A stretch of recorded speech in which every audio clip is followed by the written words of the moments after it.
Yeah. I thank God for the courage, the strength, and the opportunity to be here this morning. When you are, or when you get to my age, you will know why I have to read what I write. And even then, it's difficult to read. I am June Redwood, 88 years old. I thank God for the courage, the strength, and the opportunity to be here this morning.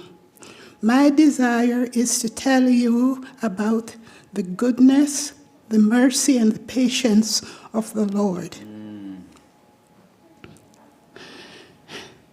This testimony is about something that happened some 60 years ago, and something I will never forget.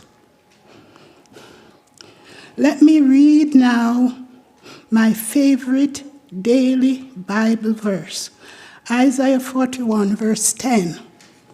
And it says, "Fear thou not, for I am with thee. Be not dismayed, for I am thy God. I will strengthen thee. Yea, I will help thee. Yea, I will uphold thee with the right hand of my righteousness." Let us say a word of prayer. May the words of my mouth and the meditation of our hearts bring honor, praise, and glory to you, O Lord Most High. Amen. I will start my story by giving you a brief history of my background. I am from a very humble, hardworking family and lived in a rural or country part of Jamaica. Our family of 7 were very happy. Church, Anglican church, school, and home were my domain. At the age of 8, I went to Kingston, the capital of Jamaica, to live with my uncle, an inspector of schools, and his wife, a teacher. What a transition. Now I had to dot my I's and cross my T's. Etiquette and study habits were absolute priorities in my life. I liked the change, adjusting well and quickly. I finished school, so now I will fast forward to England. There I focused on my career and achieving my goal. After a few trips here and there, I ended up in Toronto, Canada. Working in Toronto was one of the loneliest times in my life. I longed for companionship, but it eluded me. Loneliness was becoming my daily companion. Frequent letters from my parents informed me of their newfound faith, the SDA Church, and the 3 Angels messages. All in my household eventually got baptized, but they were concerned about me. I would occasionally go to a Seventh-day Adventist church, but did not commit myself to serving the Lord. I had a friend. Occasionally I would go to church, but I really was not interested. I had a co-worker, a Jamaican, who told me her younger brother had recently arrived in Hamilton, and she would like me to meet him. I did, but I was not impressed. She had good intentions for us, but I thought otherwise. No way, no way do I want this man in my life. I am a professional person, so surely I can and should make better choices. Settled. I hoped I'd never see him again. That evening, many questions kept whirling in my head. They were never uttered, so I had no answers.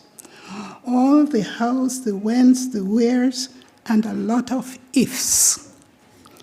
They presented themselves. It didn't really matter because I had no desire to see him again. I had my career and I wished for someone who would fit into my lifestyle. Unfortunately, the seed of pride sown in my early years were now bearing fruit.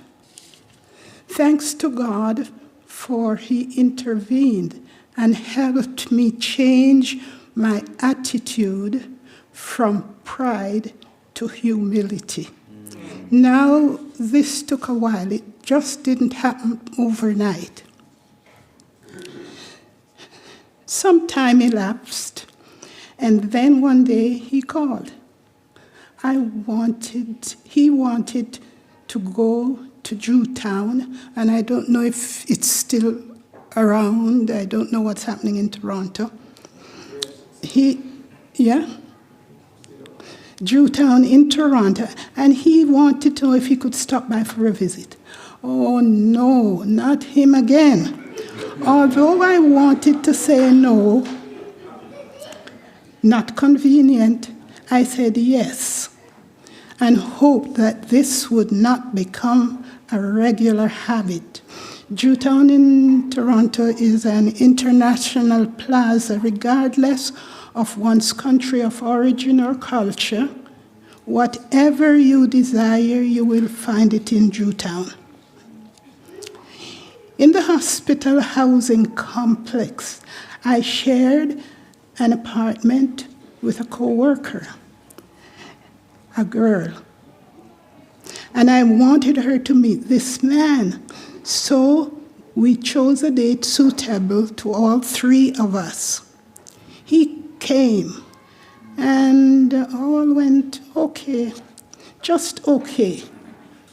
He left saying if he had time, he would stop for a few minutes on his way home. I wondered why. He's here, why? He has to get a bus to Hamilton, and sunsets early. I thought, no, he won't come, he won't have time. It was too late for me. My friend and I, we did our weekly chores as usual, and I came up with a plan. If on his way back first he stops, and if he brings from Jewtown an avocado pear, it's my indication to marry him. Now, that I thought, standing here, it was insane. I don't know him. Why did I make a plan like that? And the girl who is still in Toronto, she agreed. There is no way. Why would he bring an avocado pear when there are so many other things for a gift? Where was the love which precedes marriage? After a while, the doorbell rang. Loaded with shopping, we let him in. He handed me a bag saying, "I got this for you." and he left in a hurry as he did not want to miss his Hamilton bus. What was in the bag? In that bag was not a scarf, mittens, winter is coming, gloves, or any Jamaican foods. Just one thing. A big, beautiful avocado pear.